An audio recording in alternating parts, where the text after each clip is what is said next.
Welcome back, Tiger fans, to Rockin' Radio's football podcast. I'm Nate Edwards. That's Nathan Hurst, and this is Before the Box Score. Check out the new digs. Right? Yeah, look at that.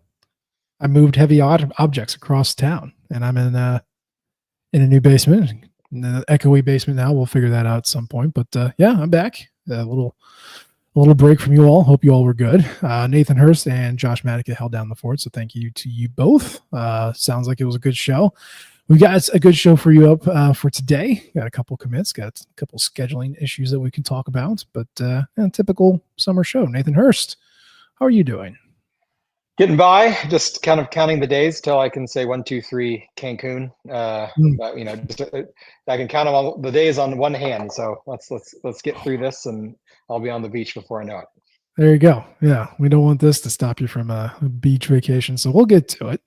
It is June 26th as we record this, just as a timestamp in case you're listening to this in the future. Hello, hope it's nice out there. We're going to talk about the rash of commits that Missouri has witnessed, verbal commits going to the team from their summer visits with their camps from this past couple of weeks. Obviously, that was a big visit opportunity, and of course, from big visits, you expect some verbal commits to come out of it, and lo and behold, we got it. I know there has been some hand wringing about the lack of commitments for Eli Drinkwitz and his staff, especially for a staff that tends to recruit super well. But I think 3 in a handful of days is a pretty good hit rate to start getting people to chill out a little bit. So let's talk about them. We'll talk about them in chronological order. And we want to start with the running back. So we got a guy named Maxwell Warner. He is out of Chicago Whitney Young High School, and appropriately from Chicago, Illinois. Running back, he is 5'10", 185. He's a high 3-star on your 247 composite.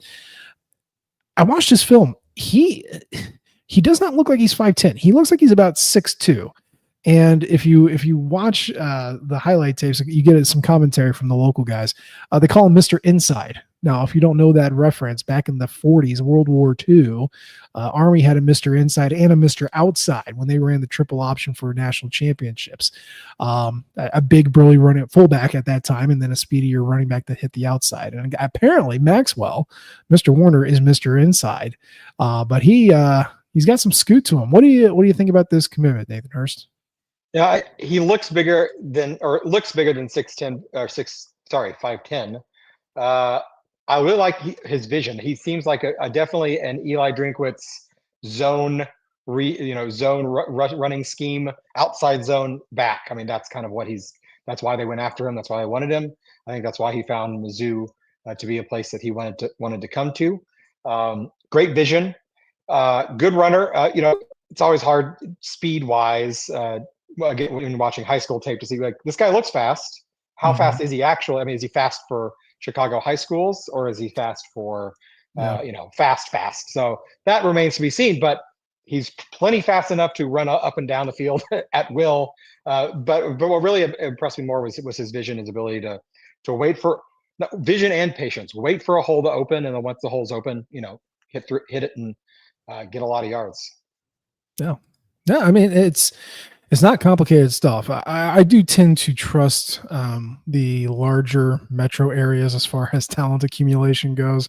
We'll hit that on the next guy we talk about. I mean, Chicago's got good athletes, man. There's a ton of them, and he's good.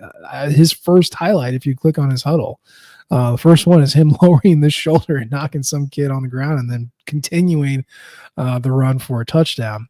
But he's a running back and he's a cornerback for Whitney Young. And all of his corner highlights are him blitzing the backside and just absolutely annihilating the quarterback, which is a ton of fun to watch.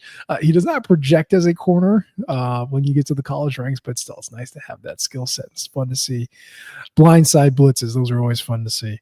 I mean, I don't think this is a kid that needs to contribute right away. Obviously, I see that about most freshmen just because Eli Drinkwitz tends to not play freshmen. And, of course, we have Ahmad Hardy as of now, Jamal Roberts as of now, Marquise, the freshman out of Ohio for now, on top of all the other running backs that we have. Like, it's kind of a stacked room. But, Mizzou running backs under Curtis Looper take off in their second year. And if you have a guy who's in the program for a couple of years before he needs to contribute, I think that's great. Did he remind you of anybody when you watch this tape? Any Mizzou historical running backs that really stood out to you? Like, oh yeah, I see flashes of so and so and how he plays. I mean, his size reminds me a lot of like Keon Lawrence. I mean, I think he's a little heftier than Keon Lawrence was. But being 5'10" on the shorter side, maybe a Keon Lawrence, maybe a Devin Moore as well. Just kind of those shorter sub 6 foot, but still well built running backs. Those have been the two guys that stuck out to me. There's a stubbiness to him, which I know sounds weird because I thought he played really big, but there's also just kind of like stubbiness. I don't know how else to put it. Like really short limbs that are moving very fast. It reminded me of Tony Temple, how he'd get really violent with his arms when he ran, kind of like Cody Schrader would do the same thing. But yeah, I'm not saying he's the next incarnate of Tony Temple or Cody Schrader, but it's I enjoyed watching this film. It was good, and I don't expect him to contribute immediately, but he also doesn't have to, which is really nice. So that's Mr. Warner. Also, very curious. Obviously, these things are not finalized yet, and we'll get to your point in just a second. This is the first sub 1,000 national player that Eli Drinkwitz has recruited since, I want to say, Sam Williams in 2023. I can't think of the last one.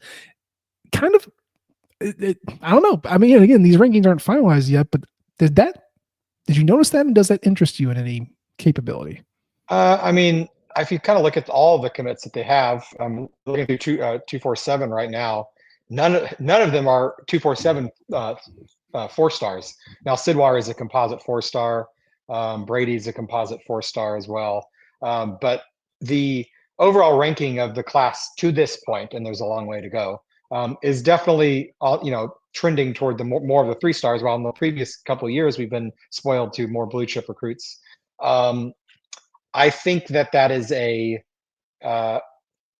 not necessarily by design, in that I'm sure that Drinkwitz is going to take any 4 or 5-star kids that want to come here, but it might be the down the road, where down the road in terms of investing dollars in production, investing dollars in if not just the transfer portal, but also keeping your really good players home and keeping them from leaving.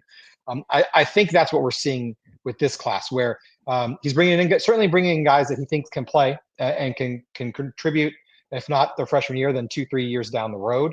But he's not breaking the bank on any guys that could play 2 games and then jump, hop. He would much rather hold on to that money and keep it to keep a guy from transferring out who does get on the field and play well, or to bring in a Damon Wilson or a Bo Pribula, or any of those big name guys that they brought in the transfer portal. So I think that's kind of what we're seeing here in terms of the overall recruiting rankings. Yeah, no, I agree. I mean, I know we've talked about it before, but it does cost money to bring in these guys now, and you kind of have these, this pattern of, kind of lower ranking recruiting year, then 2 big ones, and then a regression, and then 2 big ones and a regression. So, for example, 2020, his first recruiting class, for whatever you want to call it, ranked 54th, right? And then 2021 was 20th, and then 2022 was 12th, and then 2023, 32nd, which, mind you, more freshmen from that class played than any other class before it. And then you had in 2024 a 21st ranked class, 2025 a 22nd ranked class. So this is kind of a, if the cycle continues, this is one that you could expect to be ranked a little lower as far as the recruiting services go. But the last time that happened, we had Marquise Johnson and Brett Norfleet on the field. So I'm not sweating it too much. But no. Yeah. And there's something to be said about for bringing in guys that maybe aren't the top of the top in terms of recruiting rankings, but maybe that allows them to be a little more realistic with, I'm going to come in, I'm going to develop for 2 or 3 years, and then I'm going to see the field in my junior year and be an experienced player by that point, as opposed to coming in expecting to be a starter or at least a key contributor your freshman year. We've got top end guys that we can bring in from the portal to do that. Let's get a few guys in that we can develop, become program guys that will play down the road. One final thing, at least to put a bow on Warner. Do you remember back in 2020, Eli Drinkwitz first hired? He said that there were going to be 3 areas that he was going to recruit from or pull from. Yep. Yep. The Denver area, Mm-hmm. I believe. I can't remember what the second one was. Perhaps Dallas or at least Missouri, and then the third one was Chicago. Mm-hmm. And correct me if I'm wrong. I could be wrong, but I can't remember. I think this might be his first successful Chicago recruit since he said that. Now there might be another one that slipped through the door, but this certainly isn't more than the second or third to bring in from Chicago. So Valen Erickson was Chicago, and I know he didn't stick around. But I think that might be the only one. I'm going back through here. Maybe it just took him 6 years to build up that pipeline, and they'll just start coming on down now. Oh, it's on now. Yeah. Yeah, Valen Erickson. I think that's it. Plenty of East St. Louis, couple Belleville, but no Chicago. So yeah, there you go. Only the second one. No, I remember that clearly. I know BK and I talked at extensive length about how exciting it is. How he's trying to maximize the recruiting pipelines that make the most sense to him, and then he never did it. He got Arden Walker out of Colorado, and immediately got Arden Walker, and then he ended up leaving after a couple of years. Yeah. And I was like, okay, end of Colorado. Not that there's like a plethora of football talent in Colorado. There's enough linemen there to shake a stick at, but whatever. Yeah. Okay. So there you go. Second drop in the Chicago pipeline. Let it flow, baby. I'm excited about that. So yeah, let's talk about the second as far as the timeline of when these guys committed. We want to talk about Khalif Canty Jr. He is an offensive tackle by trade, at least in high school. It seems like he projects that way too. He's a 434th ranked player according to the 247 projections. 38th best offensive tackle, 9th best tackle from the state of Michigan. He's from Cass Tech. Mizzou has plumbed that high school for talent before. He is 6'5", 305. I like this guy. But before I tell you why, Hurst, you tell me why. Why do you like this guy? He's big and he's athletic. He's 6'5", 305, and he still is 17. So he's going to be larger than 6'5", 305 by the time he steps foot on campus a year from now. He's big and he can move. He's not some stiff big man. He definitely can move. I think he might ultimately project as an interior lineman, perhaps a guard down the road. But he can move really well, and especially in Eli Drinkwitz's scheme, that the guards are moving a lot. They're pulling, they're getting out for outside zone. So I think he could fit very well right in that zone. And he's another guy that he can come in without expecting. Maybe he's hoping and pushing to get on the field early, but he can come in expecting, I'm going to get bigger, I'm going to get stronger, I'm going to get better, and by the time my third year rolls around, I'm going to be competing for a starting job. Yeah, in high school he lined up as tackle, and there's a couple when they did like uneven lines or heavier lines on the left-hand side, and he played more of like an outside guard or an inside tackle, kind of that second man in the middle. He is just big. He's a big dude, and of course these are highlights, so you're not going to see the down to down stuff, but so much of what he does is him just absorbing a man, just grabbing him like a bear and just throwing him on the ground, getting to the second level and just pushing a dude down, and the guy just crumples. I'm like, oh, that's nice. And I like Detroit football team talent. It's good stuff there. They are nasty dudes, and this is a nasty guy. I agree with you. I think there's a lot of traits. He kind of reminds me of a slower Logan Reichert, where Logan's issue was that he was great as a run and run blocking as an offensive tackle. Any of his weaknesses came in pass protection. Not that he was bad. It's just that's kind of the place that he needed to improve the most. You don't see a lot of pass pro really in any offensive line highlight film, but certainly not in this one, just because it's not as fun. So I can't really see his feet, but there's a little bit of lumbering to him that I'm like, oh, maybe you're better on the inside. But that obviously he can get better. Go with Brandon Jones, get taught up, how to do this sort of thing. There's plenty of talented offensive linemen on this team that can help him, teach him that stuff too. He's got the build for it to be just a big offensive lineman in the SEC. He's got the nastiness. He's got the ability to get in there and fight and scrap. And, There's worse things than deploying the meanest offensive line in the world. That can get you pretty far, especially at the college level. But yeah, this is another guy that you're not going to see him for a while, and that's true for most offensive linemen. I mean, think about the last offensive lineman that we've had from Detroit specifically. Can you name him? There's like three names that are coming to my mind, and I'm not sure which one's right, but one of like either Hiron White or Yasir Durant, one of those guys in that era of offensive line. Yeah, so Yasir Durant was Philly, but the two that I'm thinking of is Larry Borum. Okay. Yeah, that's who I was thinking. And then of course Javon Foster. Those two. Now they were both very, very good college tackles for sure. They were. And like Larry Borum, that's a Odom guy. So like, he was kind of a square peg in a round hole for a little bit. Odom just recruited the largest offensive lineman he could, right? Because that's what the Heupel system is. Offensive linemen get in the way so that your passing game can click. But Borum actually turned, he turned into like a legit tackle. He started as an interior lineman and he worked his way out, and he got drafted as a tackle. And Javon Foster was always a tackle, but like he was just a big dude who needed just a little bit of polish, and he got it. And he turned into an NFL caliber offensive tackle. And so, Detroit's done well for Mizzou in the past, obviously recently with those two, especially on the offensive line. But what you are in high school, especially as an offensive lineman, is not what you're going to be in college. There's just so much development that happens at that point. But you look at the tape and you see what you can see, and I think there's definitely some things he can improve. You can tell why he's a 3-star, but also he's a 3-star. Like they say, this dude is going to be a starter at a power program. Like maybe not now, but he will. So it's a good addition. I'm excited about that one. We'll see him in 3 years. That's just one of those kind of projects. And then to wrap it up, as far as the recruiting stuff goes, just yesterday on the 25th, Mizzou got a commitment, a nasty wideout, right? You saw the bat signal from Eli, and you saw the bat signal from Jacob Peeler. Is it Devion or Devion Hill-Lomax?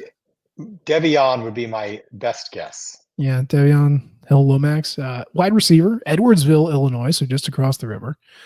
He is the 146th ranked wide receiver, according to 24/7. 20th best player available in Illinois. He goes to Edwardsville High School. He is 6'4", and 180 pounds. Yeah. How do you feel about Mr. Hill-Lomax? Watching his tape reminds me a lot of one of my favorite Mizzou Tigers ever, Denario Alexander, in terms of his build. Tall, not the thickest guy, a little skinny, can run really well when he gets those long legs running. Now he's got a long way to go to even to match Denario's Mizzou career, but that's the comp that I would put on in terms of what of his build, his body type, his playing style. And if he can be half the player that Denario ended up being, he's going to be a really good addition to this class. Yeah, and he plays basketball too. That's a little shades of Justin Gage there for all you old heads. Yeah, I like him. He's really skinny. He's really skinny right now, I should say. He's 17. Get 15 more pounds on him. Yeah. Who knows? He could easily grow another inch too before it's all is said and done. Get a few more pounds on him. Get him into the SEC weightlifting and dietary programs, and I think he's going to fill out to be a guy that you can get on the field earlier than you think. I can do the Patton and Nate Edwards Dirty Dobbs diet, right? And get out there and then pack it on. But yeah, so like him and Isaac Jensen, who I know you guys talked about last show, just big targets, right? Taller, arms that are like twice your height. Just one of those guys that's like, just put it up. And it's not really a receiver type that Mizzou has targeted a lot, or maybe not targeted, but just brought in a lot. You obviously, Drinkwitz loved the gadgety slot guys in the beginning of his coaching career here. He really likes the speedier 6'1" guys. You see a couple 6'3", 6'4", like your Towski Doves, Kiki Chisholm, Obviously, Theo Weiss. Now Theo was 6'2", but he was a bigger possession receiver. You don't see them target possession receivers as much, and this guy really seems to be that. Now he's 180, so he's pretty light. He's got good speed, especially for his height, and who knows how that's going to be altered as he goes on. If he wants to be Denario, I'm all about that. No one's going to stop you, bro. I like that a lot, but you just. Illinois got good talent even in the southern central part, but I need to see it. I need to see a little bit more before I have any shades of glory for this guy. But I like that we're targeting bigger receivers. I like having that option on the roster. I like having that spot available. Mizzou has been bereft of classical Z receivers, and I like that they're targeting a guy who can be that. Yeah, it's nice to have a diversity of talent that you can go to at different points in the game. If you're relying on a bunch of 5'11", 6-foot slot guys, there's only so much you can do. But if you've got big guys, small guys, middle guys, fast guys, quick guys, slow but steady guys, if you've got a whole menu of different talents you can pull from, then you can really keep a defense on their heels because they're not really going to know what to expect at any given play. Yeah. So that's what we got so far. It's in the modern college game. It seems like high schoolers really like to get this decision over with before they get to their senior year. But obviously there's always going to be guys who hold out a little bit longer, make their decision later. And there's going to be ones that explode in their senior year.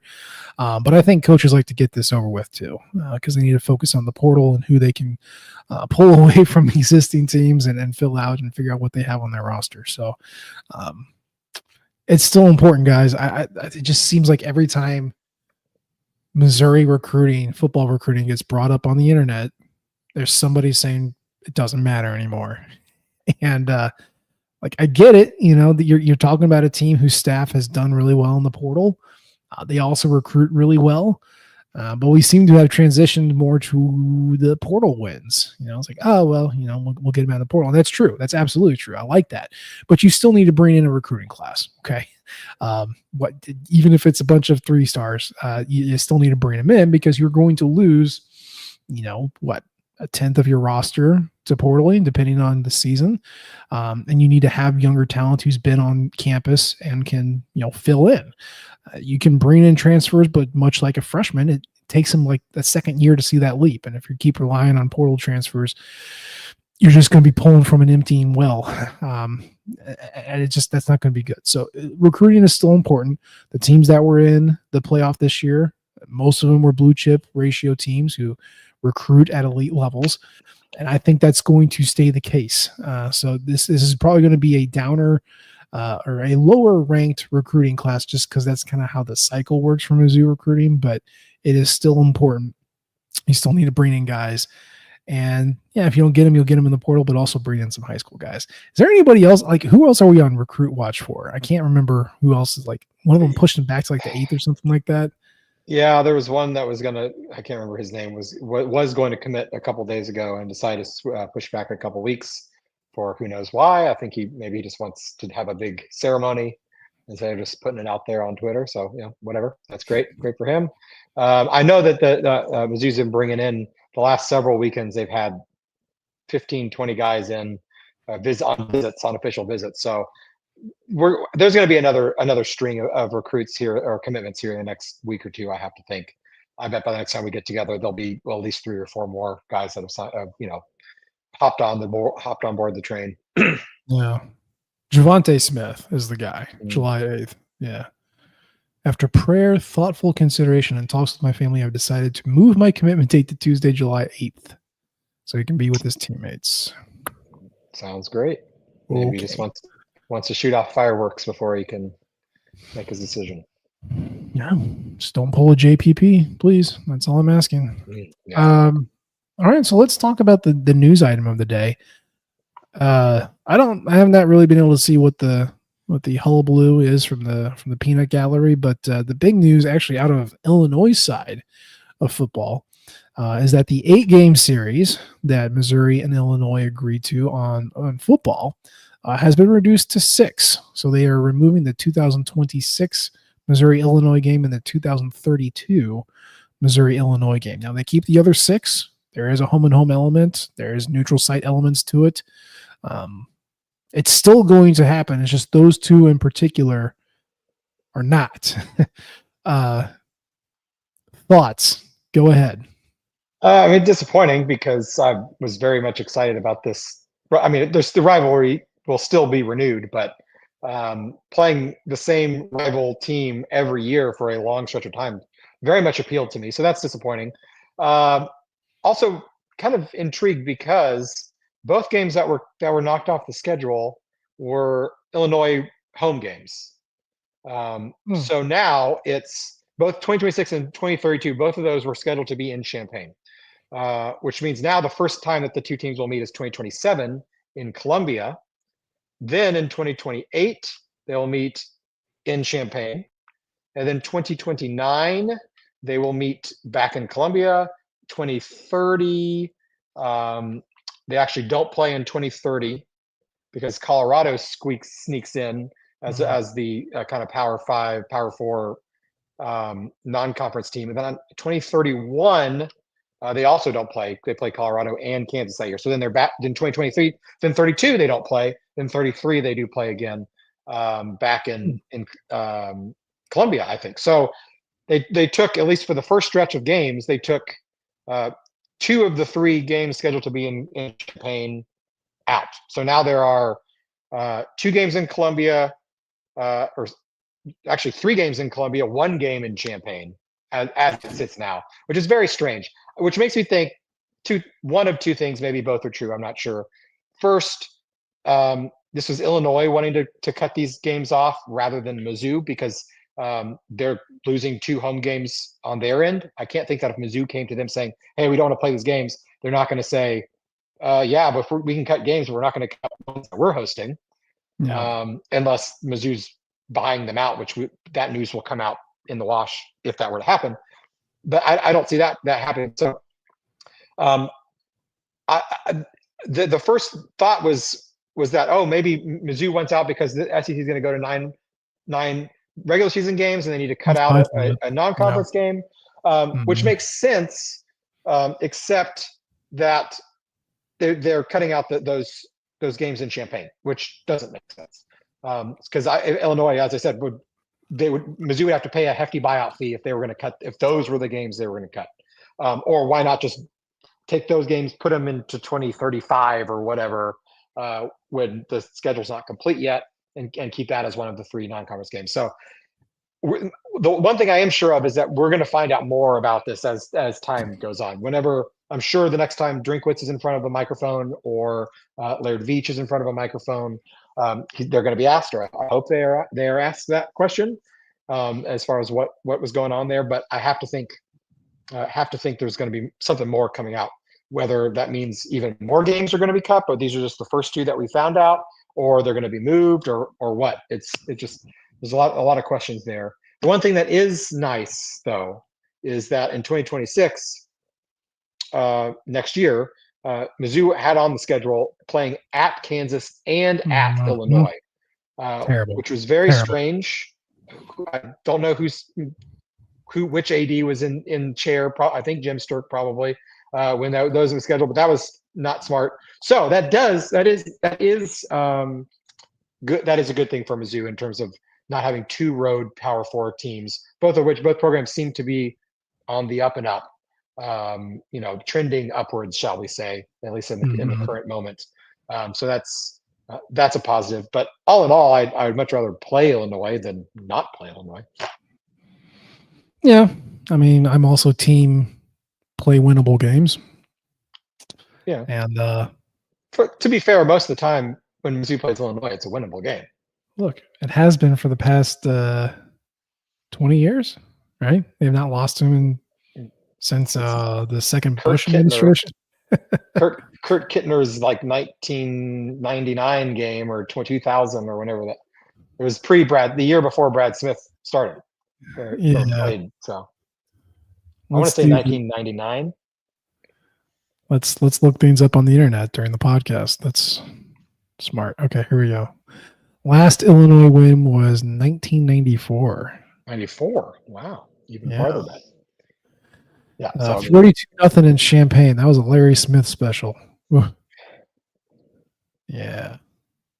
Yeah, that was the last one. So I was 8. Yeah. Boy, I would not have guessed this. I'm assuming you are not a Illinois football historian, but I want to ask you anyway. Do you know who the coach of Illinois was in 1994? 94. Sounds like it'd be a notable name.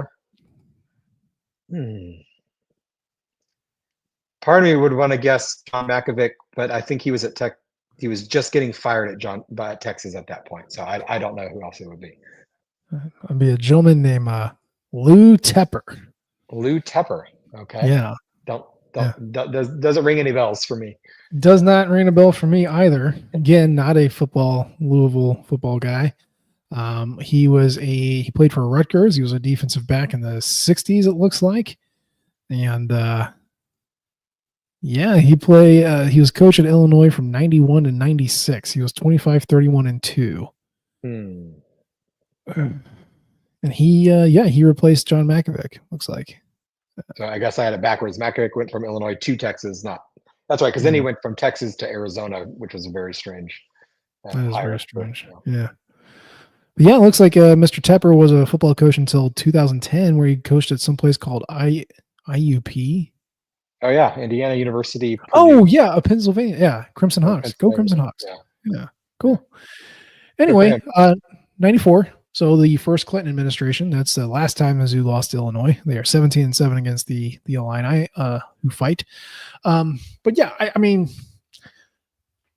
I like winnable games. I know a lot of people like entertaining games, and I do like those too. I just don't want a ton of them on the schedule. There's enough in the SEC as it is. And seeing that we were going to be playing Kansas and Illinois in the same year, both of them on the road, I was very excited to see 26 get thrown out. Now, I would have liked to see it move to something else instead of just completely detonated. But my thought went to you, playoff, right? Playoff. You're in the Big Ten and you're in the SEC. You don't really need a resume. You just need wins, frankly. And if you can get that in the non-con, and then be respectable in your respective conference, then yeah, there you go. You probably get an invite to the playoff. I think that's what Illinois had in mind, frankly, and I think that helps Mizzou too. Now, if they replace that with like Boston College again or some nonsensical East Coast power team, then I'd be very upset. But whatever. They already have an FCS team on the schedule for 2026. Arkansas Pine Bluff.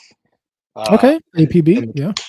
The Kansas game is in Lawrence, and then a strangely scheduled date. I guess we jumped into the Sun Belt Saturdays or whatever, but November 21st, 2026, they play Troy, which as G5 teams go is one of the better ones. It was for a while, not last year. They did take a step back last year after losing their coach, but they have had multiple good runs with multiple different coaches. So we'll see where they end up. So I would imagine they can't add another FCS team. They'll find, unless SEC goes to, they're probably going to hold off on scheduling something until the SEC decides whether or not they're going to go to 9 conference games or not. As you said, that does make it easier for that. They won't have to buy out any more games for that 9 conference game schedule to take place. Yeah, I'm team don't play Troy. Just FYI. If you all don't remember, and it's fine if you've completely blacked it out from your memory, 2004, one of the most hyped Missouri seasons of my life, went into a thuddening fall at the hands of the Trojans. And who was the defensive end? DeMarcus Ware. Ware. Went on to prove that he would be why he was going to be a Hall of Famer. He Hall of Famed it up on us. And Troy won 24-14. Now that was in Troy, Alabama. Missouri won the next year. But then we played Troy in 2019, and that is when both, number one, Cale Garrett tore his pec, and number two, Kelly Bryant got landed on and left the game due to injury and was never really the same after that. I'm team don't play Troy. Good things do not happen. I'm sorry. They don't. let's pick up a different G5 team and then drop Troy. That's what you're saying. If SEC goes to nine games in 26.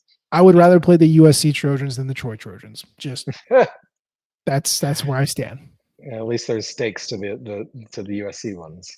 There is, at least in the Edwards household. Yeah, okay. So we'll see what happens. But Missouri's got an open date. And yes, I would wait a little bit to fill that out.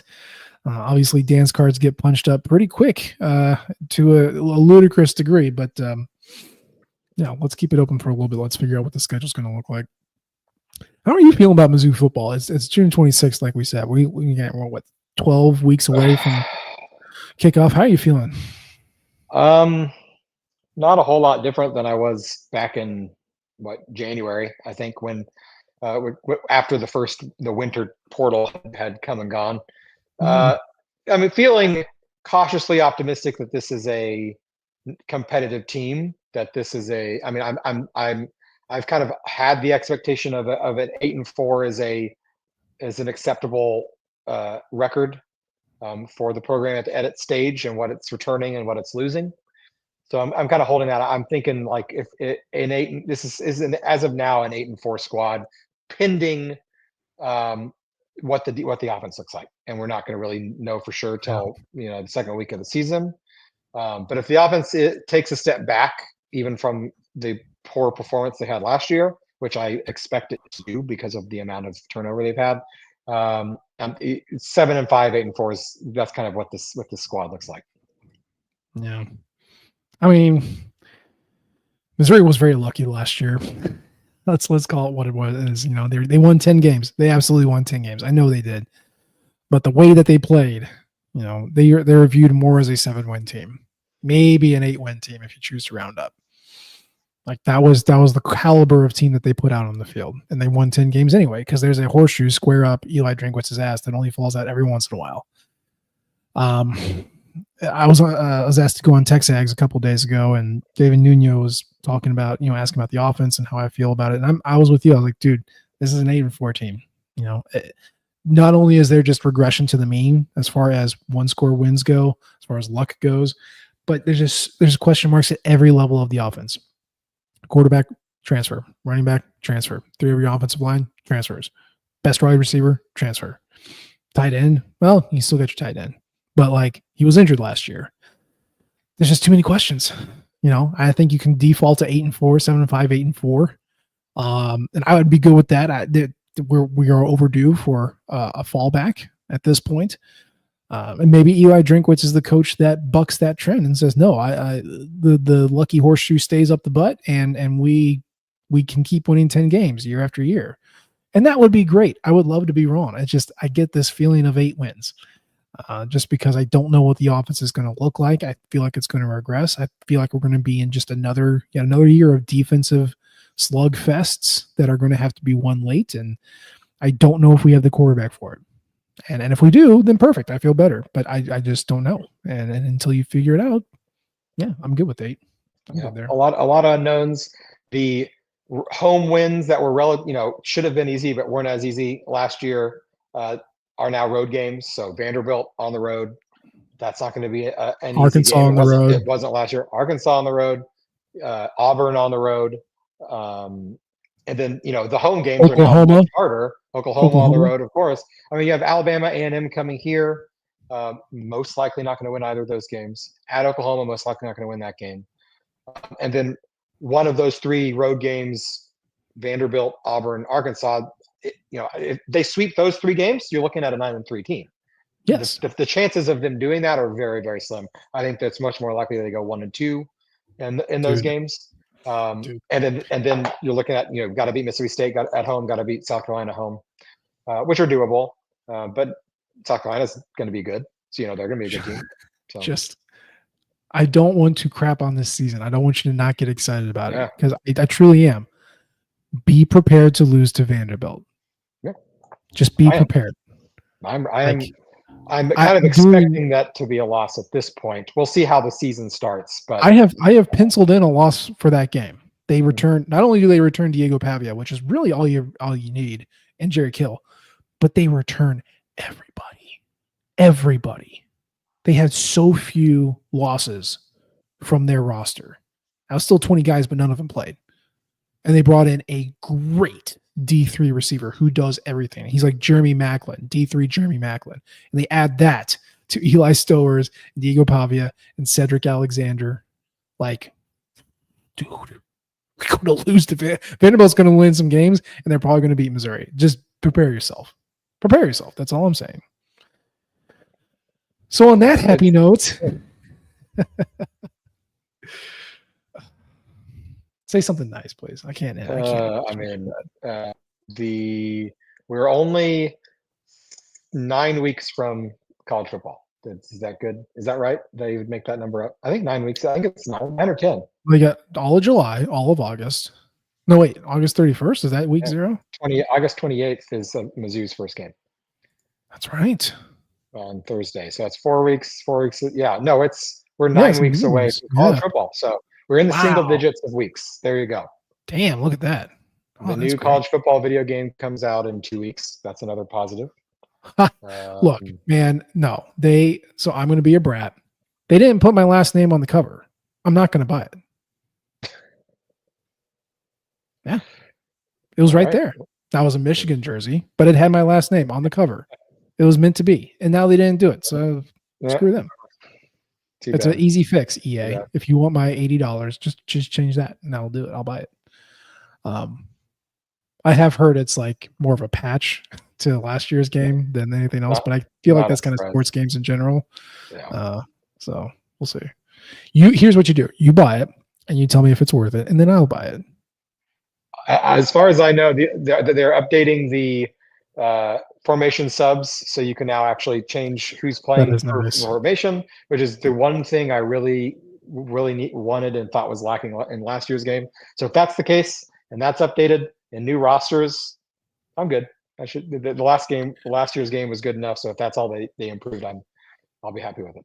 I do want to see video game Eli Drinkwitz. Oh, he's going to be such a nerd. Yeah, I'll be very curious to see how much they play up the nerd. Because I've seen a couple of the other renditions of coaches and they're not flattering. So I'm very curious. The Lane Kiffin one is not good. It's not good. And all the animations are the animations that you have in this year's game. So like the one where they like move their hands. I know this is not a visual medium, but like the one where the coach is like talking to a player and like moving his hands like forward. I'm like, oh, you didn't update the animations? Like, okay, well, whatever. I guess that's a patch. I hope they just have Drinkwitz taking off his visor and just doing this. That's just kind of his angry thing. If you're just listening, I'm waving my hat across the screen. Yeah, that's kind of. Or when he goes, "Hey, Mississippi State, if you don't shut the F up, I'm going to score on you." Man, no, Eli. Well, anyway, okay, yeah. So college football video games around the corner, and the season's closest it's ever been. So there you go. But yeah, that's gonna be the show for today. You're welcome. We're back. I'm not going anywhere. But we always appreciate the downloads and the subscriptions. You can leave a comment or you can rate us. We love all types of feedback from you all. You can follow us on Twitter. I'm at Nate G. Edwards. He's at Burst to Hearst. And of course, you can follow the Rock M flagship at Rock M Nation and our podcasting outlet at Rock M Radio. We appreciate you tuning in this time. We'll try to do better next time. And until then, MIZ. ZOU.